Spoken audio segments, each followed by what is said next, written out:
ఖత్తర్లో house డ్రైవర్కు శుక్రవారం ఆ పొద్దు సెలవు ఉంటుందా లేకుంటే నార్మల్గా వర్క్ ఉంటుందని చాలా మందికి డౌట్ ఉంటుంది. అది ఇళ్లను బట్టి ఇంటిలో ఉన్న కఫీలను బట్టి ఉంటుంది.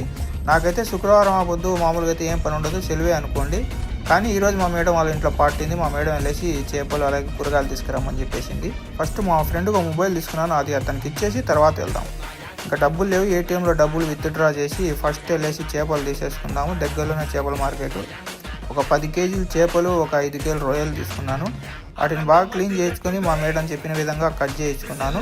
ఇంకా కొన్ని చేపలు కట్ చేయకుండా ఊరికే పైన పొట్టు తీసి క్లీన్ చేయించుకున్నాను. ఇంకా నెక్స్ట్ కూరగాయల అంగడికి పోయి కూరగాయలు అలాగే ఫ్రూట్స్ తీసుకోవాలి. ఇంకా సలాడ్కు కావాల్సిన కొన్ని ఆకుకూరలు కూడా తీసుకోవాలి. ఇంకా సూపర్ మార్కెట్కి వచ్చాను. సూపర్ మార్కెట్లో నాకు కావాల్సిన అన్ని కూరగాయలు తీసేసుకున్నాను. ఇంకా అలాగే కొన్ని ఫ్రూట్స్ కూడా తీసుకున్నాను. సలాడ్కు కావాల్సిన అన్ని రకాల ఆకుకూరలు. కౌంటర్ దగ్గర డబ్బులు పే చేస్తుంటే మా మేడం పూస కూడా తీసుకురామంటే తీసుకున్నాను. ఫ్రెండ్స్, నా వీడియోస్ మీకు నచ్చితే సబ్స్క్రైబ్ చేసుకోండి.